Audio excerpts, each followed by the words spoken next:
Every once in a while you have to go out into the world and meet the people who read your books. And you get a chance to laugh with them, to talk to them, to hug them, to kiss them. Sometimes you go beyond kissing, but not very often in my case. Sometimes there are moments when you do get carried away. Anyway, so I came here to do that. I came here to get carried away. And the wings of song.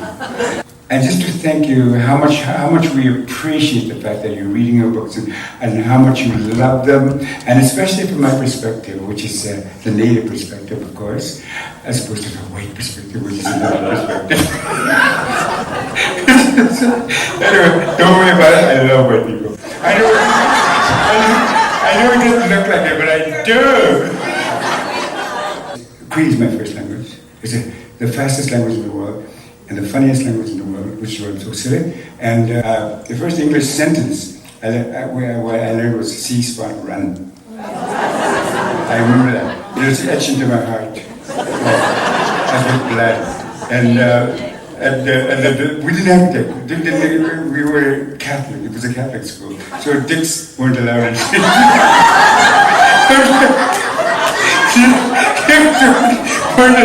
We're not under the curriculum. But we have David and Spot. And see, Spot, run, Spot, run.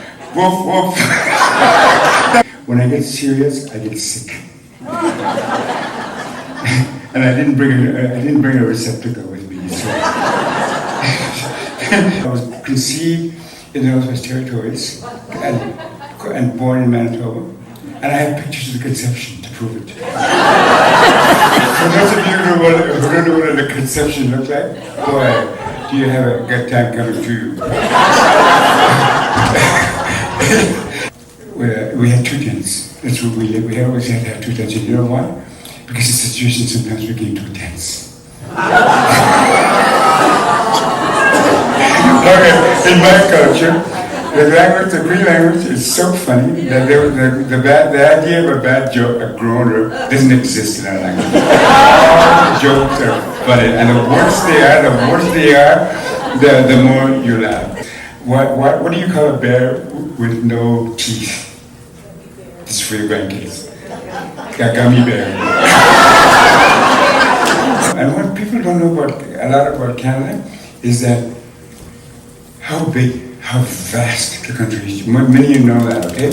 And one example of, one snapshot of that reality is that distance between the American border and the North Pole is the same as the distance between Halifax and Vancouver. That's how vast it is. My father taught us, when you get pushed out of the nest that young, there's little birds being pushed out of the nest by their mothers. We had these tiny little wings, and we learned how to fly, and fly great distances. And my father, who was the world's most amazing man, I here worship him, he's gone now, of course, but he taught us that the fundamental lesson in life is to meet challenge with a smile on your face. He taught us that when you meet a traumatic situation, you laugh, you face that storm, and you go through that storm, and you win. But you always have a positive perspective and the experience, and that's the lesson that we learned. It's the positive side of the story. My father taught us how to become winners, and winners, and winners. And that's who we are. Yeah. So I'm here to win. And I'm the son of a world champion. And I intend to be a world champion, quite frankly. There's no doubt about that whatsoever. Anyway, the lesson here being that when disaster hits you, you don't freak out. You don't lie down and die. You don't give up. You just lie down and don't take the most beautiful, beautiful nap of your life. And just dream. When crisis hits you, just have a wonderful nap. The lesson here is that later on in life, when I was a grown man, I turned that lesson in disaster, total and utter disaster, into something spectacular, which was my father's lesson. You turn disaster into something incredible. And now I apply to Rio de Janeiro, just like that. It's easy.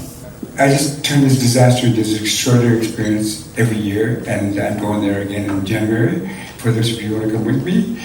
And you know what? Those bikinis are so sheer, they're so tiny that they call them fiorentale, which means dental floss. I dare you to wear dental floss in Winnipeg in January.